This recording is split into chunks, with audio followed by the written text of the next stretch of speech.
భార్యాభర్తలు ఎందుకు ఒకరినొకరు తప్పుగా అర్థం చేసుకుంటారు తెలుసా?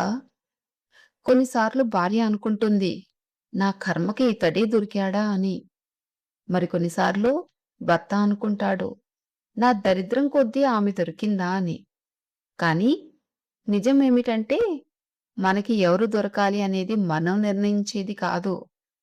అది దేవుడు నిర్ణయిస్తాడు. బహుశా ఆమెను అతడు తప్ప ఇంకెవరూ భరించలేరేమో! అతడిని ఆమె తప్ప ఇంకెవ్వరూ ప్రేమించలేరేమో! అందుకే దేవుడు ఈ బంధాన్ని కలిపి ఉంటాడు. మనకి మనమే తెలియదు. మరి మనకి ఎవరు మంచో, ఎవరు చెడో ఎలా తెలుస్తుంది?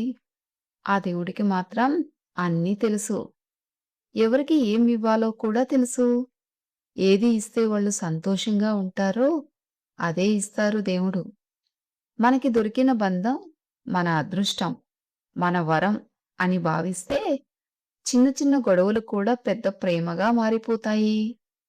అది మన బంధం దురదృష్టం అని భావిస్తే చిన్న చిన్న గొడవలు, తేలికపాటి మాటలు కూడా బంధాన్ని విడదీసేలా చేస్తాయి. అర్థం చేసుకుంటే జీవితం అందంగా ఉంటుంది. అర్థం చేసుకోకపోతే అదే జీవితం భారంగా అనిపిస్తుంది.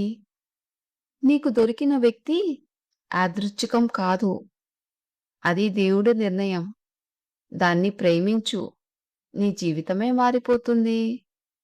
మనసుకు గాయం చేశారని మనుషులను దూరం చేసుకోవడం వల్ల సమస్యకు పరిష్కారం లభించదు. ఎటువంటి పరిస్థితుల్లో మనతో కఠినంగా మాట్లాడవలసి వచ్చిందో అర్థం చేసుకోగలిగితే 100కి 99 సమస్యలు తీరిపోయినట్టే. భార్యాభర్తల బంధం కూడా ఇంతే. అర్థం చేసుకొని సంతోషంగా ఉండండి. ఈ వీడియో మీకు నచ్చిందా? నచ్చితే లైక్ చేయండి. ఇలాంటి మరిన్ని ఇంట్రెస్టింగ్ వీడియోస్ కోసం మన ఛానల్‌ని సబ్స్క్రైబ్ చేసుకోండి. Thank you for watching.